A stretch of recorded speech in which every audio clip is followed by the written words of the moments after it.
Hola a todos y a todas. Soy Pedro Salinas y fui sodalite entre los 16 y los 22 años.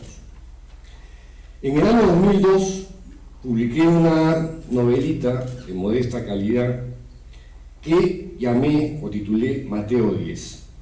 Y en ella narraba mi tránsito por el Sodalicium Christiane Vitae. Al poco tiempo de ello, de forma casual, un ex sodalite del grupo fundacional me dijo que Luis Fernando Figari, superior y fundador del Sodalicium, era un pervertido sexual.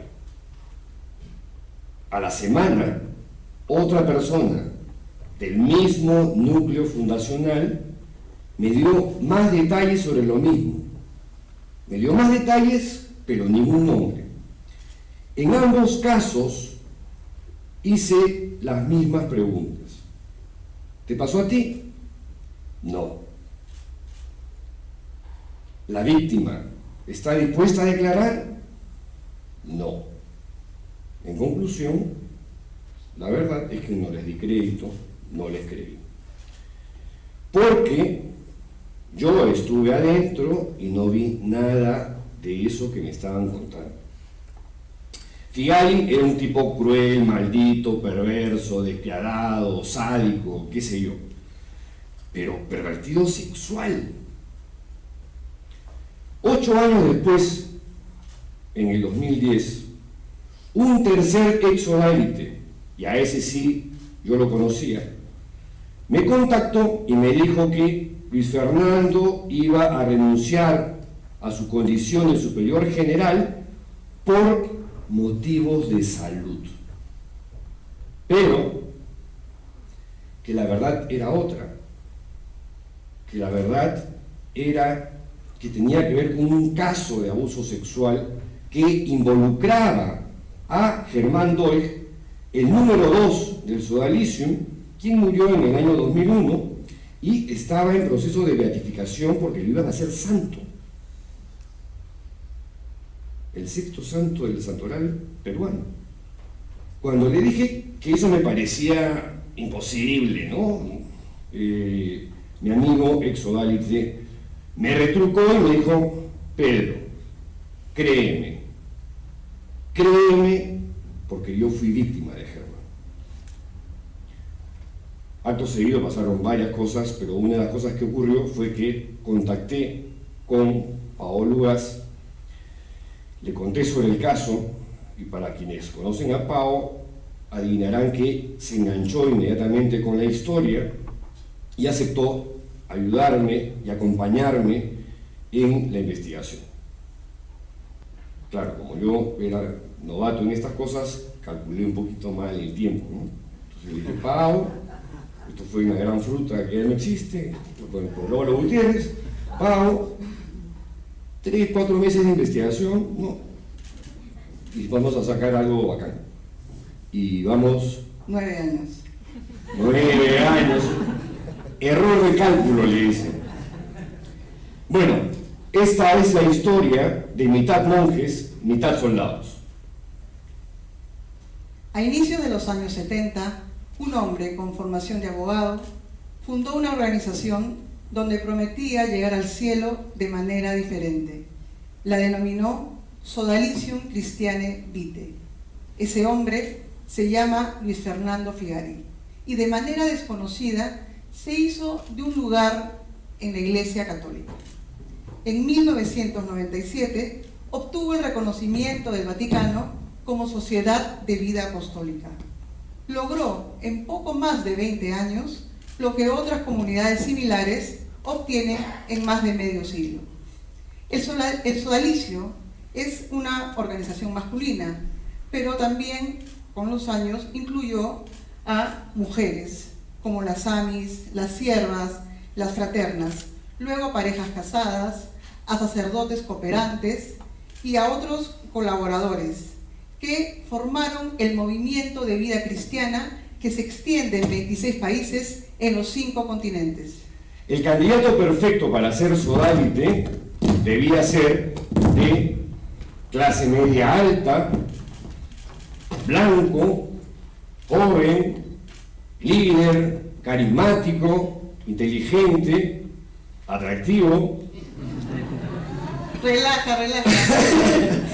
Usualmente, quienes se acercan a este tipo de movimientos son jóvenes curiosos que están a la búsqueda de un sentido de la vida, con necesidades insatisfechas, necesidades de significación, necesidades de reconocimiento, necesidades de pertenencia. ¿Qué hace el Sodalicium? Ofrece llenar esos vacíos. Y le ofrece adicionalmente a estos jóvenes verdades de apuño, incuestionables. Ser sodalite se convierte de esta manera en un camino de salvación y de realización personal, al cual se ingresa para vivir como héroe y para morir como santo.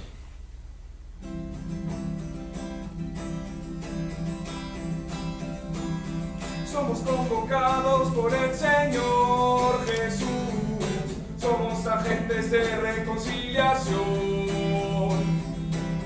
Somos convocados por el Señor Jesús, somos agentes de reconciliación. Somos en este mundo mensajeros, los testigos que anunciamos la verdad de Jesús. Somos en este mundo mensajeros, los testigos que anunciamos la verdad de Jesús. Todo un mundo el que hay que transformar, solo con nuestras fuerzas no bastará. Todo el mundo es que hay que transformar, solo con nuestras fuerzas no bastará. Nunca jamás olvides que nuestra Madre Santa María nos fortalece y alienta siempre en el ideal. Nunca jamás olvides que nuestra Madre Santa María nos fortalece y alienta siempre en el ideal. Ven, únete a este canto, que tu voz proclame al Señor Jesús. Ven y acepta este desafío, siendo hijo de María, anunciando el amor. Ven y únete a este canto, que tu voz proclame al Señor Jesús. Ven y acepta este desafío, trabajando con tu vida por la reconciliación. Luis Fernando Figari era el menor de 4 hermanos. Vivía con sus padres en la calle La Pinta 130 en San Isidro. Su madre era una mujer de costumbres muy religiosas y de carácter enérgico. Ejerció mucha ascendencia sobre él. Las opiniones que vierten sus ex compañeros del Colegio Inmaculado Corazón y el Santa María son diversas. Le gustaban los juegos de guerra, las estrategias, particularmente las alemanas. Era obsesivo con el orden y la disciplina, dice uno. Otro lo recuerda como uno más del montón, un personaje gris, de los que no destacan para nada. Para otro de sus compañeros, Luis Fernando era un poco raro. No sudaba nunca, no jugaba fútbol, no peleaba, no era de colleras. No se adivinaba en él ni remotamente que tuviera pasta de líder. Entre los apodos que recibió en el colegio por su apariencia física, destaca el de Caballo Loco y el de Pinocho. También le decían el nazi. Para la investigación de este libro, entrevistamos a casi un centenar de exsodalites. Y en algún momento de esta conversación, a cada uno de ellos les pedimos que describiesen a Luis Fernando Figari. Y esto fue más o menos lo que nos dijeron. Para mí, Luis Fernando lo era todo. En ese momento consideraba más a Luis Fernando que al mismo Jesucristo. Figari había desarrollado esa capacidad que tenemos de joder al otro. Y de esa forma iba detectando flancos y puntos débiles para de esa manera tratar de conectar y vincular con él. Estar con Figari era una mezcla de fascinación con sorpresa. Cuando alguien decía, conocí a fulano, te preguntaba, ¿pero lo conociste bíblicamente? Es decir, ¿tuviste sexo con él? Tenía ese tipo de bromas. Supuestamente, Luis Fernando Figari tenía un don, como los X-Men, ¿no? A este don lo llamaron la cardionosis, es decir, Figari supuestamente, con tan solo una mirada, podía conocer y escanear a la otra persona y conocer sus complejos y toda su historia personal.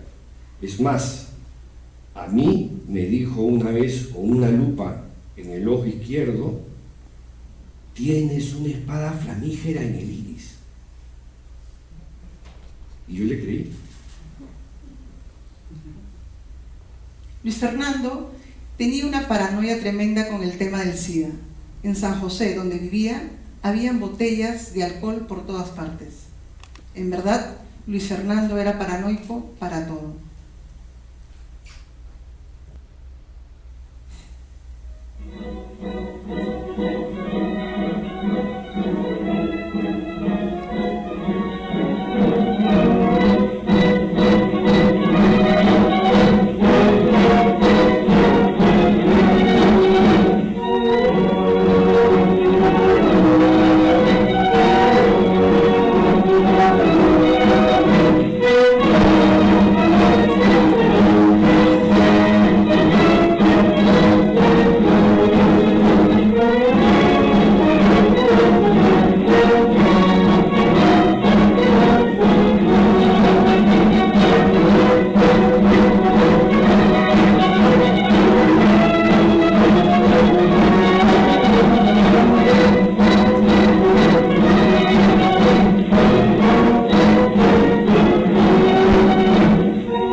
Es una institución en la que es muy fácil engancharse, pero de la cual es pero muy difícil salirse. Se ha dicho que posee muchas de las características de una secta. ¿Por qué? Porque es un grupo cohesionado por una doctrina. ¿Por qué? Porque tiene una estructura teocrática, vertical y autoritaria.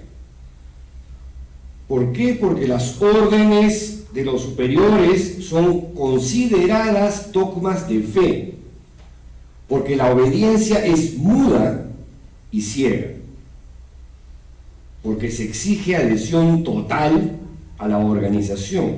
¿Por qué el símil con una secta? Porque sus integrantes viven en una comunidad cerrada, porque la institución suprime en mayor o menor medida las libertades individuales y el derecho a la intimidad. ¿Por qué se parece a una secta? Porque se controla la información que llega a los adeptos, porque se utilizan técnicas de manipulación psicológica disfrazadas bajo conceptos como la corrección fraterna o la introspección. ¿Por qué el símil con la secta? Porque aísla a sus seguidores de su familia biológica y porque propugna como una actividad primordial el proselitismo, entre muchas otras cosas más. La obediencia es la virtud por excelencia en el sodalicio. A los sodalites se les exige un acto de fe adicional, creer que la voz de Dios se manifiesta a través de tu superior, y en particular la de Luis Fernando Figari.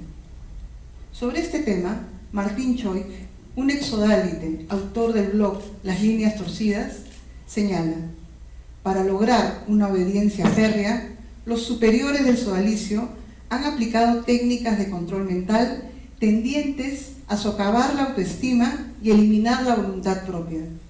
Una de las técnicas era la de las órdenes absurdas, que eran mandatos que no tenían fin en sí mismo, pero que debían ser obedecidos a toda costa, lo que requería una suspensión del entendimiento y un cumplimiento efectivo del ordenado. Según el mismo Luis Fernando, debíamos ser como un ejército donde todos cumpliéramos una función, y eso no era posible sin la obediencia incondicional de todos.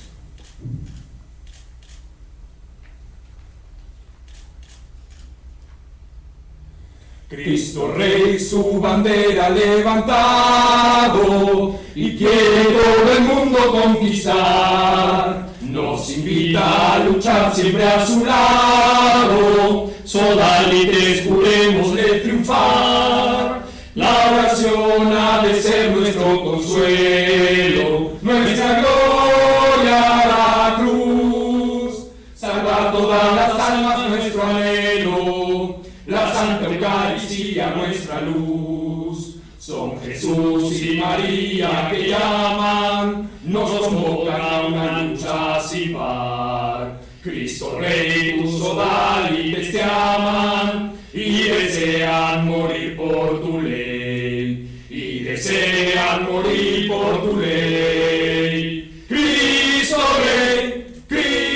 Rey, sodalite a luchar, sodalite a triunfar, viva Cristo Rey.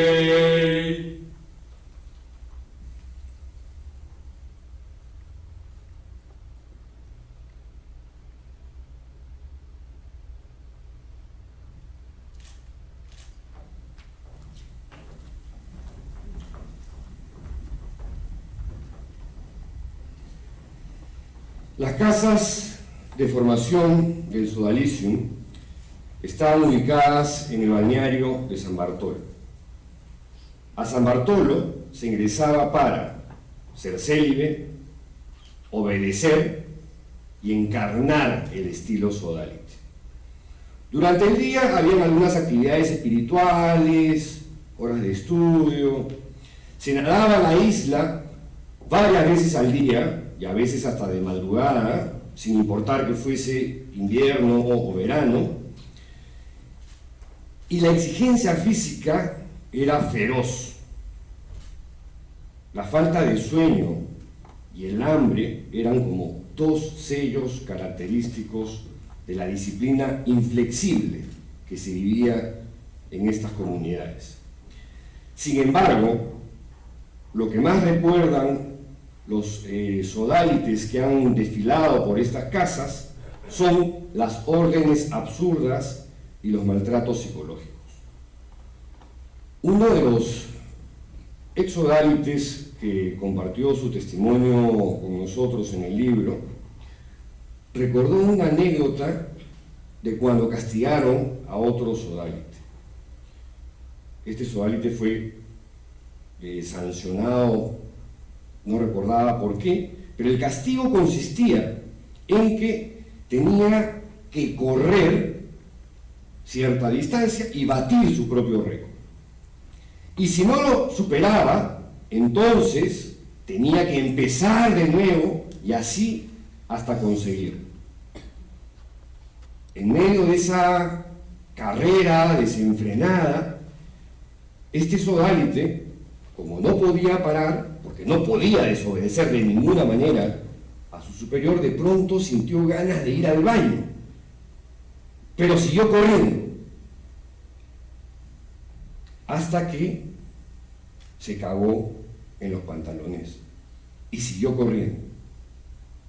Al final, el superior, en un acto de magnanimidad, le dijo: anda, báñate y cámbiate, pero eso sí, al día siguiente empiezas de nuevo.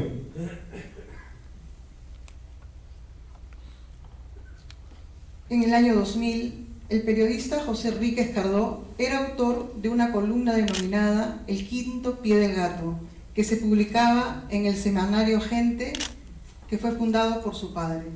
En ella, el 2 de noviembre de dicho año, decidió escribir una serie de artículos sobre su experiencia vivida en las comunidades del sodalicio.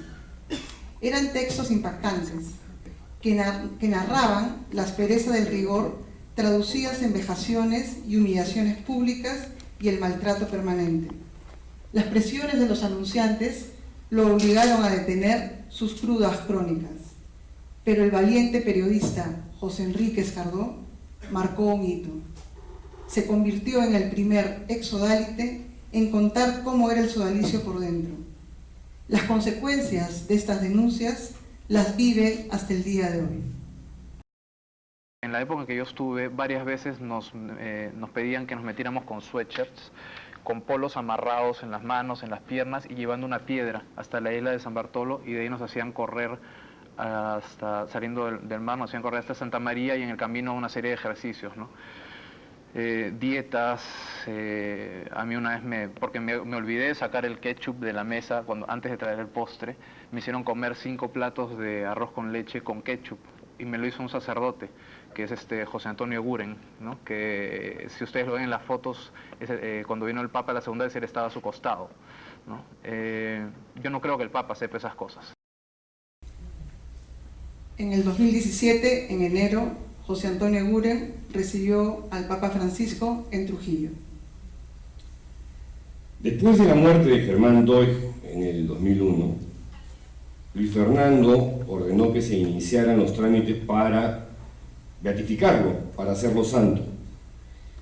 Para ello le pidió a Rocío Figueroa, quien fue una de las superioras históricas de las fraternas, la principal rama femenina del sodalicio, que preparase una biografía de santo sobre Germán. Lo que no sabía Figari era que Rocío había sido una de las víctimas de Germán Doig y que había descubierto 2 casos más. Uno de ellos era el caso del exsodálite que comenté al inicio de esta lectura. Entonces, Rocío, armándose de valor, le dijo a Figari que no estaba en capacidad de hacer nada para la beatificación porque tenía muy claro que Germán no era ningún santo.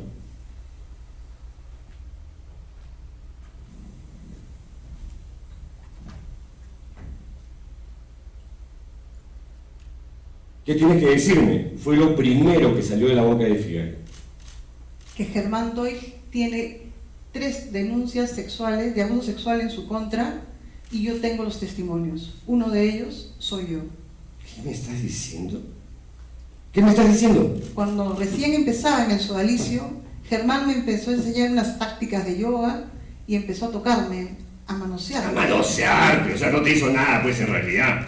Ahí no pasa nada. ¿Cómo que no me hizo nada? Mira, te puedo apostar además que fuiste tú la que sedujo a Germán. Así debe haber sido la cosa. Vienes a acusarlo ahora. Tengo 2 testimonios demoledores contra Germán Doig, donde narran abusos sexuales mucho más fuertes que el mío. Mira, ¿sabes qué, Rocío? Ya sé lo que quieres hacer. Tú lo que quieres hacer es destruir la imagen de Germán Doig, que es la persona más buena y obediente que yo he conocido. Incluso si lo que dice fuese cierto, eso no quita que Germán sea santo. Y además, el sodalicio necesita un santo. Y yo lo voy a hacer santo aunque te joda. No, tienes que ordenar el cierre de Germán Doig o lo hago yo. Repito, lo haré yo. ¿Qué? ¿Qué me estás diciendo? Este es un complot, una conspiración. Porque seguro que cuando yo me muera van a decir lo mismo que estás diciendo tú. Luis Fernando Figari fue un pedófilo, un pederasta, un depredador sexual. Vas a ver que eso es lo que van a decir. ¿Qué haces acá todavía? Lárgate, no te quiero ver más. Lo que pasó después con Rocío Figueroa da como para otro libro. Ella inició una investigación muy importante dentro del sodalicium y como consecuencia a Figari no le quedó otra que detener el proceso de beatificación de Germán y renunciar al cargo de superior general. La labor de Rocío Figueroa fue fundamental en esta historia. El 10 de octubre del 2016, en Roma, estuve frente a frente a Luis Fernando Figari, el personaje sobre el que giraba mi vida periodística desde diciembre del 2010. Figari vive protegido en Roma en un retiro ordenado por el sodalicio y apadrinado por el Vaticano. El Vaticano ordenó que los sodalites lo mantengan de por vida, a la vez que declaró que posee un carisma que lo sitúa por encima de usted o de mí, al haber fundado una organización que ha atraído a varios católicos. Y como cereza, señala que sus víctimas sexuales son consideradas cómplices para ellos. En agosto del 2016, la Fiscalía ordenó investigar a Figari e interrogarlo en Roma por los delitos de asociación ilícita para delinquir, lesiones graves y secuestro agravado. Al encontrarme frente a frente con Figari, lo llené de preguntas, porque sabía que era soberbio y le caían mal las mujeres, y si le hacía pisar el palito, caería redondo. ¿Se declara inocente? Sí, me declaro inocente, totalmente inocente, y vengo a que se sepa la verdad, porque no se me ha permitido por las autoridades hablar. ¿Qué mensaje le daría a Alessandro Moroni?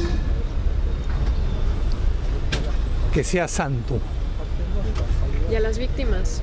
A las víctimas, si hay víctimas, porque a mí no me consta que haya víctimas. Yo estoy acá, estoy en un retiro, entonces yo no conozco la realidad de todas las personas. Pero si hay víctimas, me produce profundo dolor. Y creo que se les debe ayudar a promoverse de la situación que sea.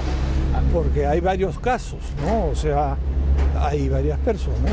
O sea, ¿usted se declara inocente de las acusaciones de abuso sexual que hay en su contra? Totalmente. Hasta hoy, noviembre del 2019, Figari vive en Roma a cuerpo de rey, mientras las decenas de víctimas del sodalicio siguen esperando explicaciones a sus actos. De los malos ratos que guardo todavía en mi memoria, hubo uno en el que Luis Fernando se dedicó toda una tarde a cargar las tintas contra mí, para hablar de mis complejos, para interpretar mis problemas de intimidad y de falta de compromiso.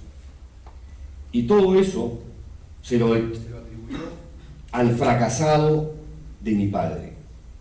El cagado de tu viejo, fueron sus palabras. El pobre diablo, el que te abandonó. Esa frase, el que te abandonó, la dijo en más de una oportunidad. Demasiadas, pero. Y así se fue toda una tarde completa, que empezó desde la hora de almuerzo y duró hasta que oscureció. Entonces, en un momento, luego de atormentarme con este bullying comunitario inacabable, comenzó a impelerme para que le insulte, para que verbalice frases ofensivas contra él, para que le diga hijo de puta y así. Al final terminé afirmando, porque Figari me lo ordenó, que mi papá era un alcohólico de mierda. Y lo dije gritando. ¡Como para que se escuche hasta la isla!, me dijo Figari. ¡Hijo de puta! ¡Alcohólico de mierda! Las frases quedaron retumbando en mi cabeza como un eco, una y otra vez. Alcohólico de mierda. Lo delirante es que no era cierto. Mi papá tenía muchos defectos, muchísimos defectos, ¿no? Era ludópata, era irresponsable, era fantasioso, leía huevadas, qué sé yo, ¿no? Pero nunca en mi vida lo vi empinando el codo, ni llegando a casa pasado de copas, ni con tufo, jamás. ¿Por qué? Porque mi papá no tomaba, porque le caía mal el trago. Pero el pavor, el terror a continuar con ese cargamontón, con ese linchamiento psicológico, inclemente e interminable, me llevó a seguirle la cuerda a Figari, que consistía en lanzar un vómito negro contra mi papá, ¿no? Y terminé haciéndolo. Y al gritar agravios contra mi padre, puse fin a varias horas de martirio, aunque dejándome un sabor avinagrado, con la sensación de haber traicionado a mi viejo. Pero la situación que más me impactó y repercutió en mí, por lo despiadada y desalmada, fue la que me enteré años después de mi paso por San Bartolo, mucho más tarde de que me largara del sodalicio. Pero que tiene que ver justamente con este suceso que les acabo de contar. Y lo narro apretadamente. Una costumbre en el sodalicium era abrir nuestra correspondencia privada a nuestras espaldas. Violarla, si no quedó claro. Y ello se aplicaba a las cartas que salían de las casas hacia el exterior, como a aquellas que llegaban a las comunidades. Porque en esos tiempos, todavía muy lejanos al internet, uno escribía pues a mano, ¿no? Con lapicero, ya sea para comunicarse con la familia, con los amigos, con los agrupados, que eran los prosélitos que uno reclutaba para la organización, o como en mi caso, también con mi padre, que vivía en esa época en Caracas. Y bueno, como dije al inicio, mi papá, en medio de las broncas epistolares con mi madre, porque la idea era que todos nos mudáramos para Venezuela, nos fuéramos para Venezuela, y la situación de él todavía no estaba como segura, en fin. Mi padre se pelea con mi mamá por carta. Recuerdo que recibí un sobre lleno de pica pica donde están los papeles del divorcio que le había mandado a mi mamá, y decidió no volver al Perú y pelearse con el Perú y pelearse con su familia en el Perú. No obstante, conmigo hizo una excepción y mantuvo una relación epistolar a la distancia, a través del correo y de extensas cartas que me escribía con una caligrafía impecable. Me escribía una vez al mes, máximo 2 meses.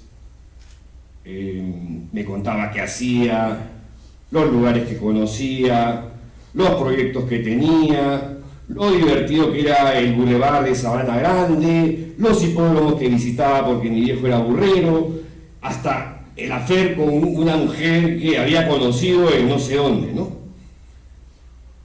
Y así. Pero el año que yo estuve en San Bartolo, de súbito y misteriosamente dejé de recibir correspondencia de Caracas. Bueno, eso pensé. O mejor dicho, eso me hicieron pensar. Porque, a ver, 6 años más tarde, yo me fui del Sodalicium el 20 de enero de 1987. Tengo la fecha grabadísima porque fue uno de los días más felices de mi vida. Ya fuera de la institución, en 1993, viajé a Venezuela. Me fui con mi mamá para traer de regreso a mi padre porque un cáncer terminal lo había atacado agresivamente. Cerebro, pulmones o al revés, da igual, ¿no?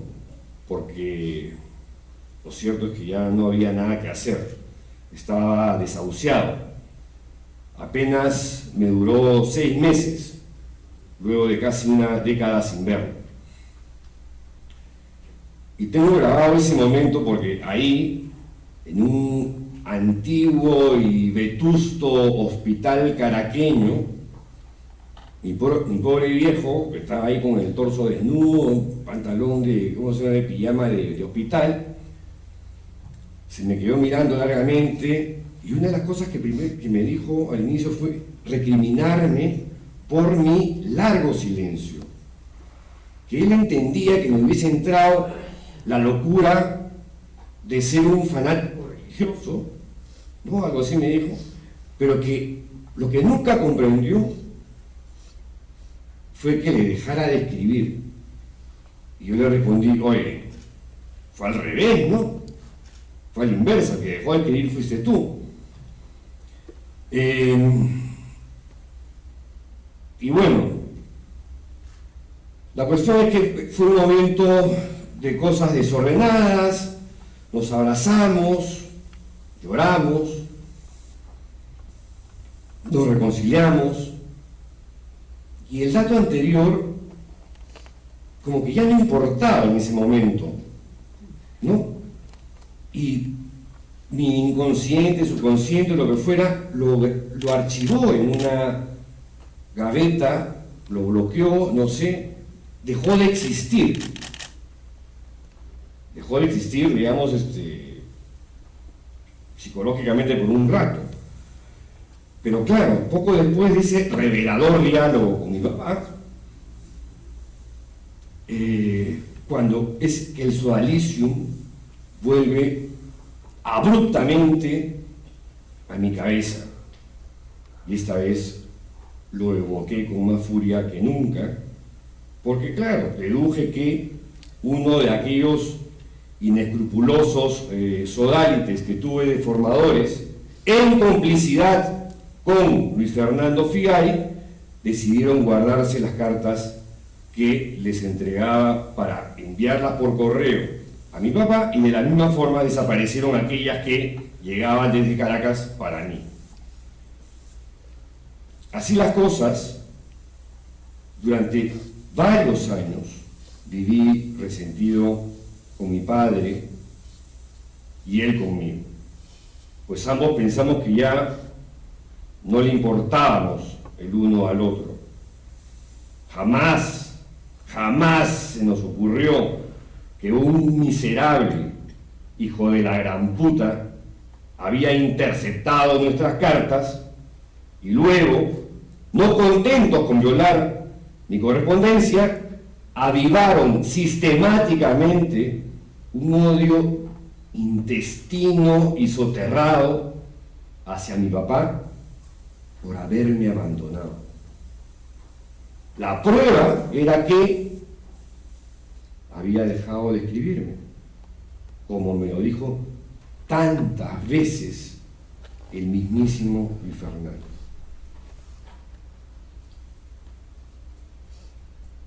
No les voy a mentir que es difícil perdonar algo así,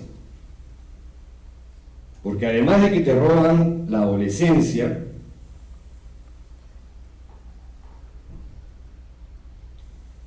es el tesoro más preciado de uno, como comentó el recordado y entrañable poeta Toño Cisneros cuando presentó mi librito Mateo 10. A mí, además de robarme la adolescencia, encima me robaron mi papá.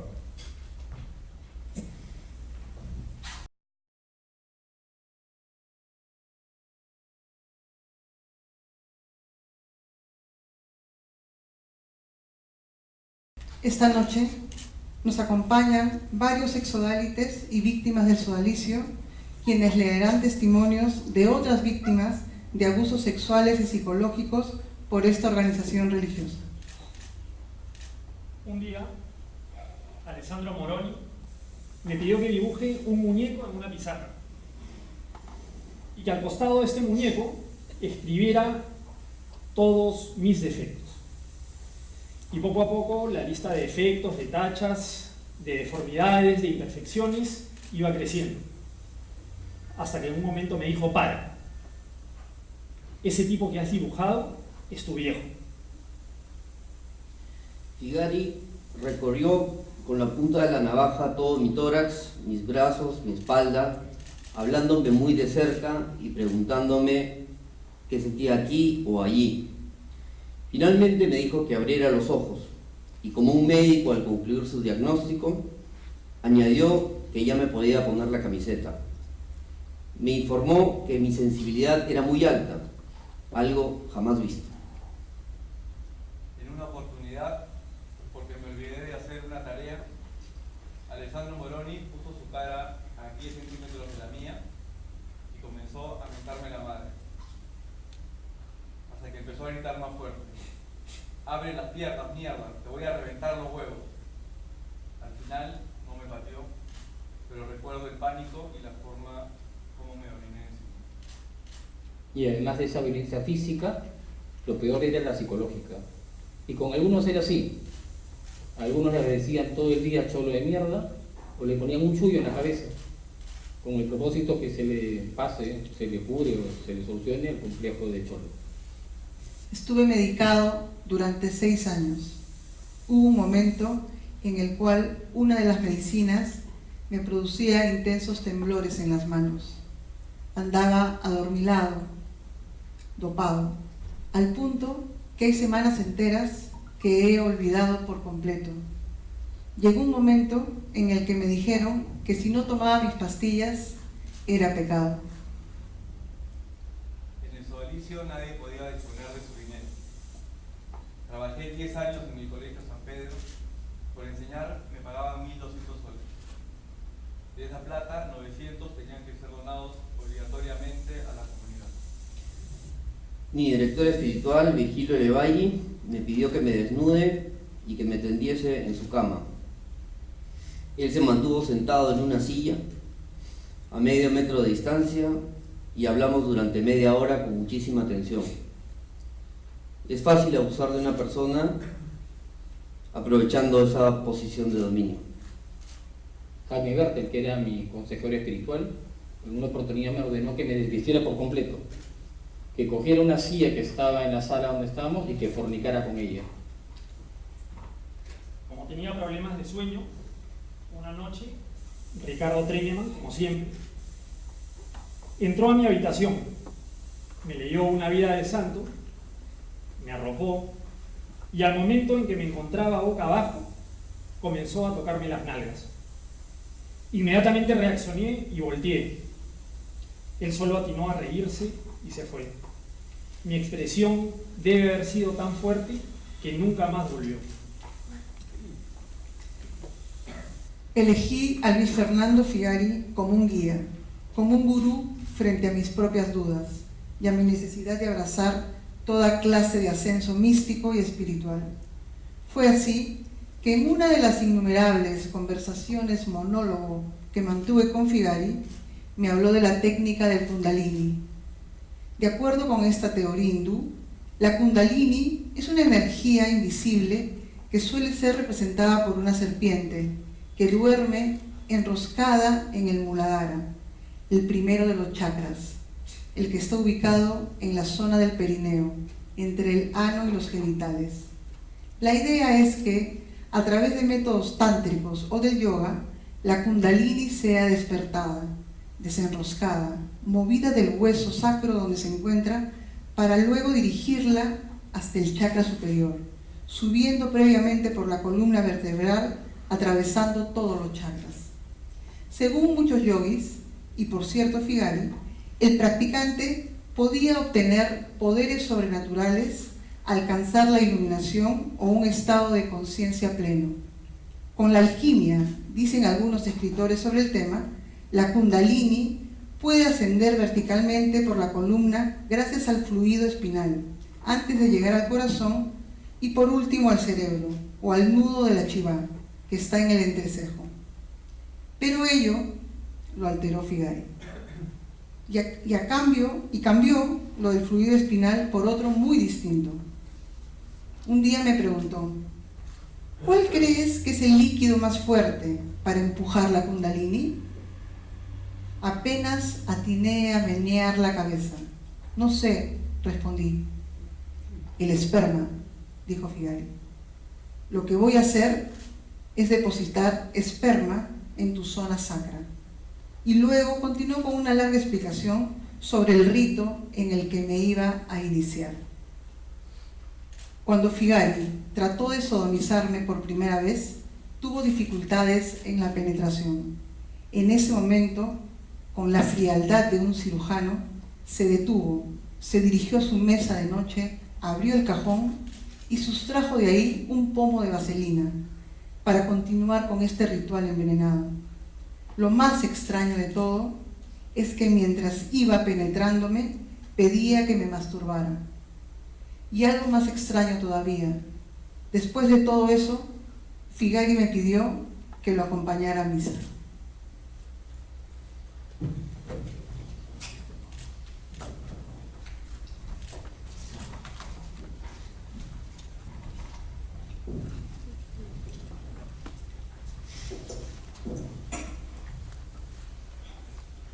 Cada 8 de julio, el cumpleaños de Luis Fernando, los sodálites que vivían en San Bartolo le regalaban uno de estos mosaicos, usualmente con simbología sodálite, la espada flamígera, la Virgen del Inmaculado Dolorosa, qué sé yo.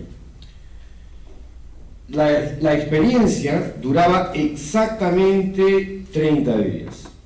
Y cada una de esas minúsculas piedrecitas que pueden ver ustedes ahí significaba una cantidad determinada de ejercicios físicos, horas de oración, de estudio, etc.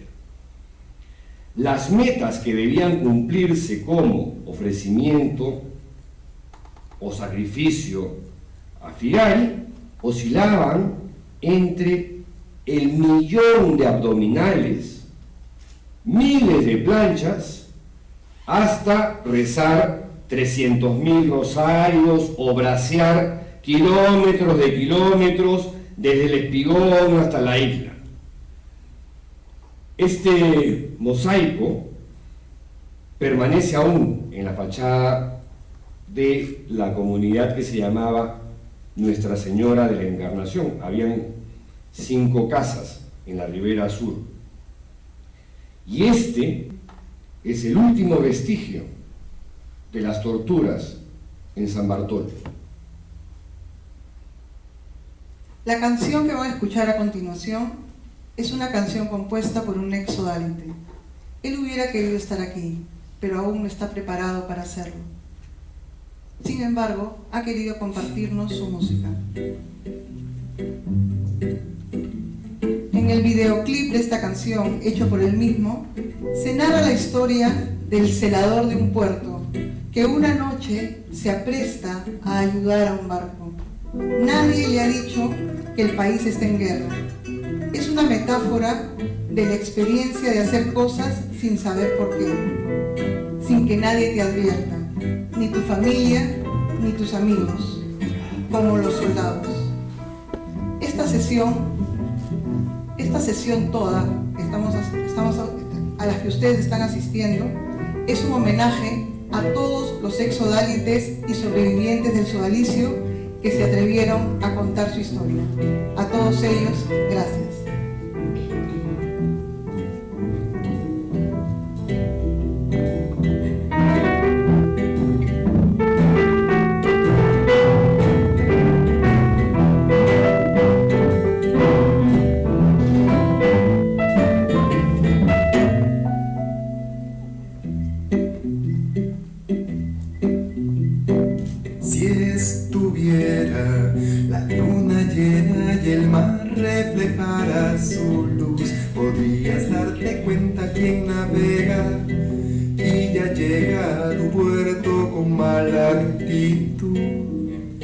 Si estuviera el mar tranquilo y las olas dejarán de ahogar.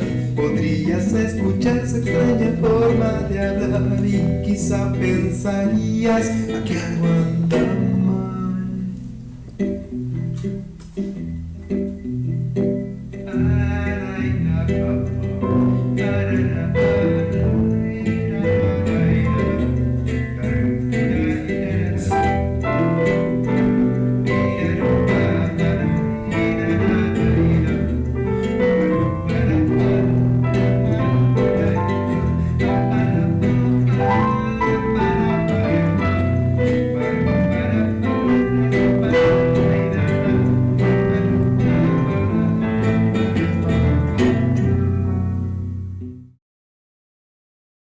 Gracias.